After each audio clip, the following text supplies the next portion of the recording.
kumaha urang nyaritakeun teh ngeunaan virus corona anu ayeuna ngalanda ka urang. Anu jadi permasalahan teh trending virus corona teh geus mulai turun di urang teh kumaha cik eta pandangan di dieu. Ayeuna urang nyaeta virus corona teh geus mulai eureun, geus mulai peang, lain berarti geus eueuh. Urang anger kudu nerapkeun pola hidup bersih, pola hidup sehat, lakukeun naon anu geus diparentahkeun ku pamarentah, diantarana nyaeta make masker. Anger kudu eta teh lamun keluar imah teh.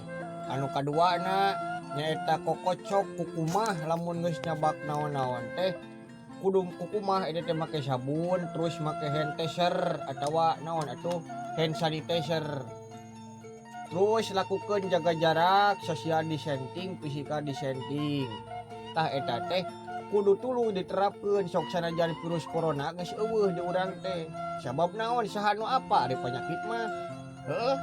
Tah, nu kaduana urang ayeuna eueuhna ieu geus mulai pareum trending virus corona di masyarakat teh kahade ulah nepi ka jadi ka urangna teh ngarasa yen virus corona teh geus eueuh. Ulah aya keneh eta teh ngan peda secara data mah meureunan heueuh geus eueuh. Samoal di Tasikmalaya ayeuna teh cenah erek nincak kana zona hijau udah geus eueuh nu positif. Atuh mudah-mudahan we jeung urang kudu percaya ka pamarentah da manehna nu apal anu ngabogaan data-data anu ngadata jeung sagala rupana. Tah anu katiluna nyaeta ieu teh geus aya iburan deui kamari teh ninganan urang teh nyaeta kudu ngalaksanakeun new normal, sagala ge dibatasi ayeuna mah, pola hidup dirubah. Naon diantarana nu tadi teh ku urang kudu diterapkeun. Heueuh. Tah tuluyan urang teh kudu milu ngabangkitkeun deui atawa ngawangun deui perekonomian anu geus hancur kamari teh ku ayeuna virus corona teh.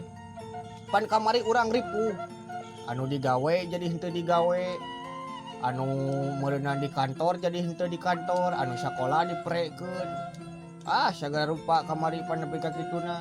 Contona we aing ayeuna geus lila pan aing teu manggung bangkar antukna mah. Nganggur teh ngahulang. Atuh mudah-mudahan we anu mere job ka deweknya. Atuh kumaha cenah pami hoyong masihan job, hoyong ngondang cepot atawa atana pinanggap cepot.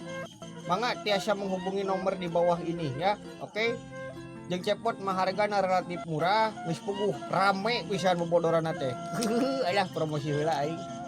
Sakitu euy. Tuluy urang teh nyaeta nu tadi kudu milu ngawangun de ekonomi anu geus pejet. Kumaha carana?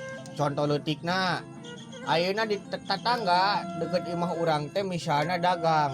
Eta mah rek dagang naon rek dagang keripik, rek dagang makroni, rek dagang naon we lah nu amis-amis atawa naon jeung sijabana tah. Eta teh projong ku urang teh kumaha carana beuli produkna. Secara tidak langsung urang teh geus milu naon ngawangun deui ekonomi, muterkeun deui roda perekonomian. Tah nu bentuk-bentuk sosial nu leutik kitu teh tah kudu di kurang teh dikemas, di istilahna mah naon dikembangkeun. Itu tah ngeunaan perekonomian teh.